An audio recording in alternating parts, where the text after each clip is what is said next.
Ya, bismillahirrahmanirrahim. Assalamualaikum warahmatullahi wabarakatuh. Di video kali ini, saya akan mendemonstrasikan contoh dari project yang akan kita buat sekarang, yaitu tentang perpustakaan. Ya, kita langsung saja.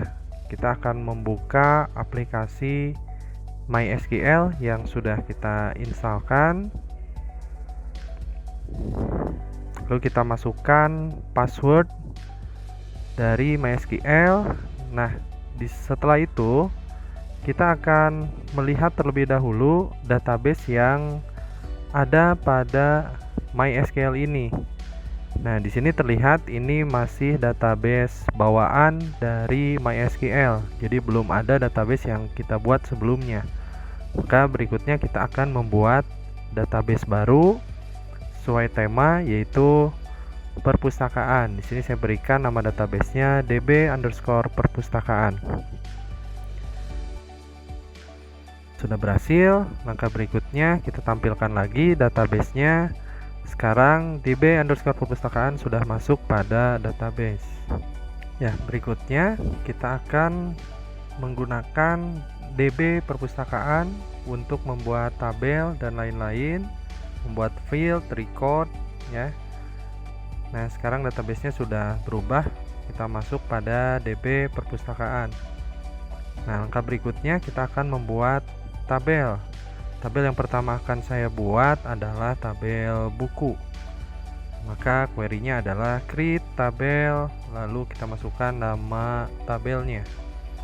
Lalu dilanjutkan dengan nama field, lalu ada nama tipe datanya, ya. Jadi ada nama field, ada tipe data, lalu dalam kurung itu adalah panjang dari datanya nanti, itu berapa digit.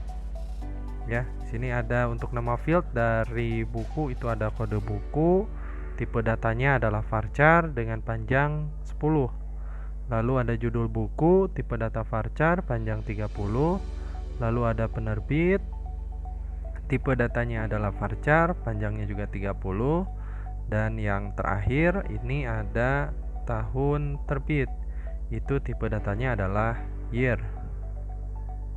Nah, berikutnya kita tentukan primary key atau kunci utama yang ada pada tabel buku.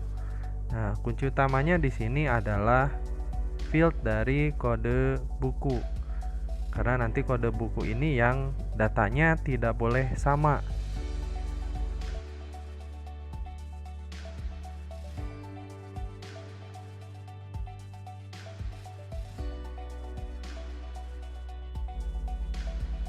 Sini sudah berhasil, query oke.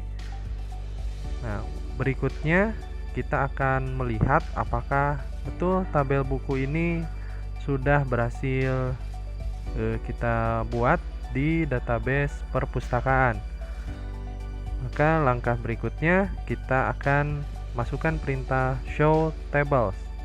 Nah, di sini terlihat bahwa di database perpustakaan sudah ada satu buah tabel, yaitu tabel buku.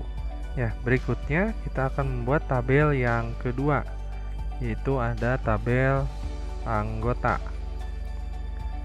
Kita masukkan query-nya create tabel anggota, lalu kita masukkan field-nya, itu mulai yang awal adalah ID anggota, tipe datanya adalah varchar, panjangnya 10. Lalu ada field nama anggota, tipe datanya varchar, panjangnya 30. Lalu ada alamat anggota, tipe datanya adalah teks. Dan yang keempat adalah nomor HP, tipe datanya varchar, panjangnya 13. Untuk primary key-nya kita akan menggunakan ID anggota.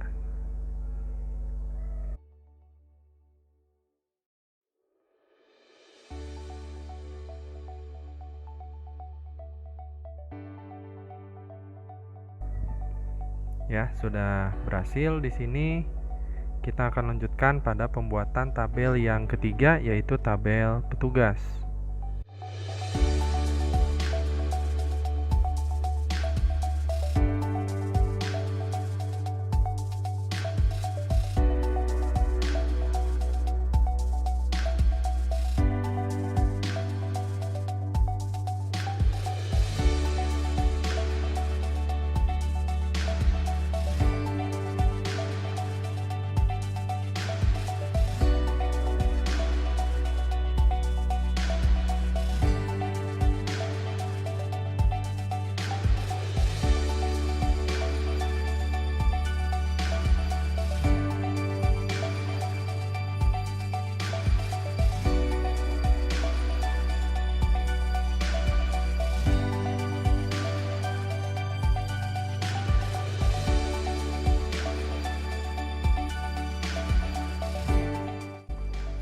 Oke, yang keempat kita akan membuat tabel peminjaman.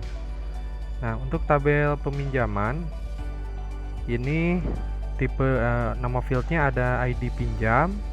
Ini tipe datanya saya akan menggunakan integer dengan panjang 5 dan saya akan atur dia sebagai auto increment agar ID pinjam itu akan terisi secara otomatis. Lalu ada kode buku, dia mengambil atau dia berfungsi sebagai foreign key dari tabel buku, karena nanti seluruh buku yang dipinjam akan masuk ke sini. Lalu ada nanti yang melakukan peminjamannya siapa, maka di sini akan saya ambil dari ID anggota, itu di tabel anggota. Dan yang berikutnya, petugas yang melayaninya itu siapa? Maka saya ambil dari tabel petugas, yaitu ID petugas. Lalu dilanjutkan dengan tanggal peminjamannya, itu tipe datanya date, dan juga tanggal pengembaliannya, tipe datanya pun adalah date. Dan primary key-nya adalah ID pinjam.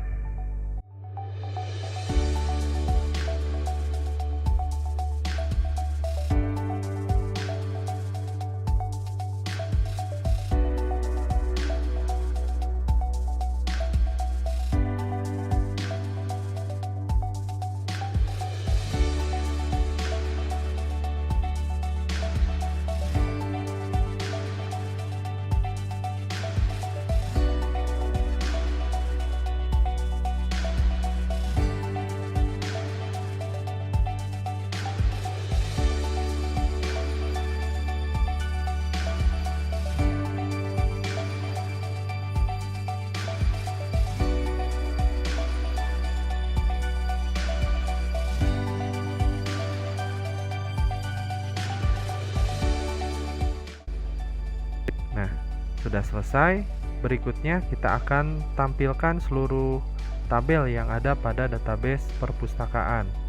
Sekarang sudah terlihat ada 4 buah tabel, ada anggota, ada buku, ada peminjaman, dan ada petugas di database perpustakaan. Sekarang kita tampilkan kembali masing-masing field yang ada pada tabel. Yang pertama ada tabel buku.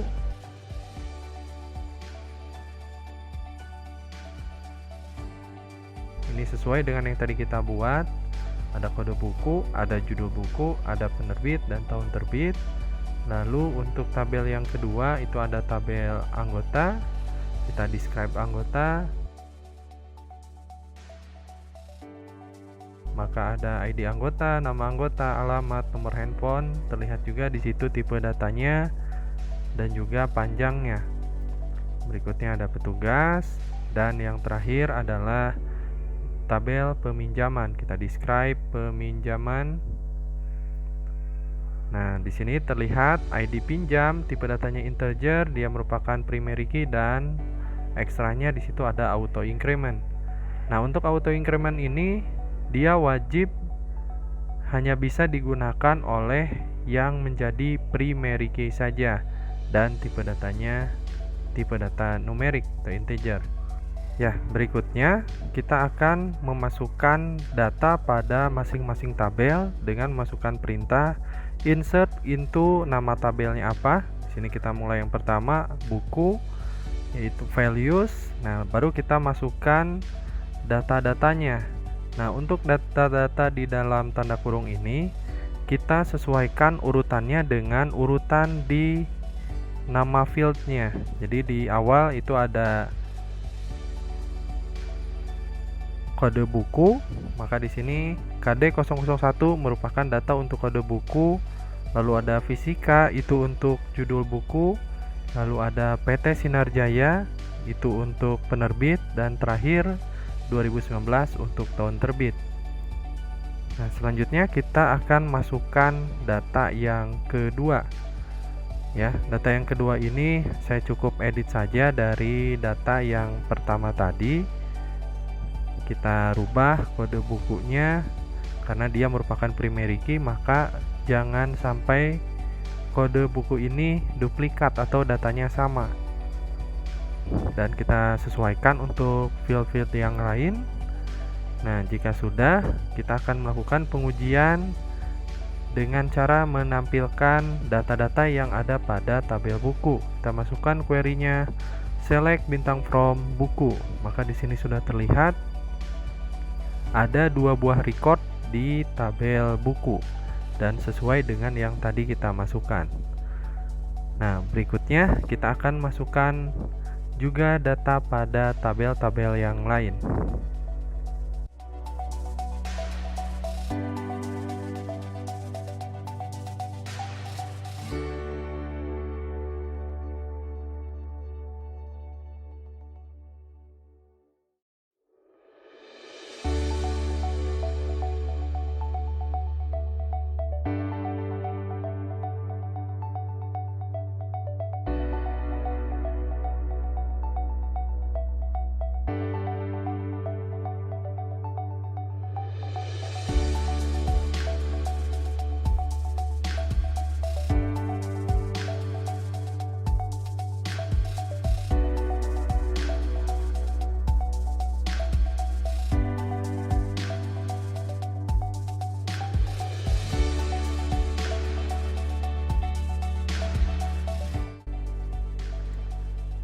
Nah, untuk tabel yang keempat, di sini ada tabel peminjaman.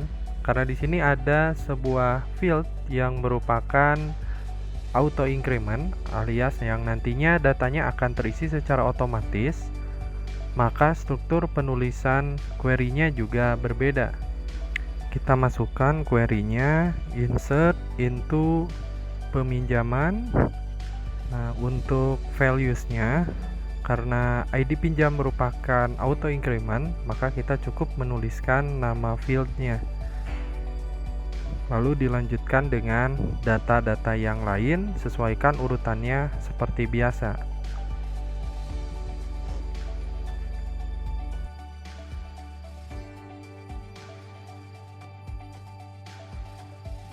Nah, untuk tanggal pinjam, maka kita sesuaikan dengan format dari tipe data date, yaitu kita masukkan tahun dulu, dilanjutkan dengan bulan dan hari. Dan tanggal pengembalian juga sama, formatnya tahun, bulan, hari. Nah, langkah berikutnya tinggal kita menampilkan data yang ada pada masing-masing tabel.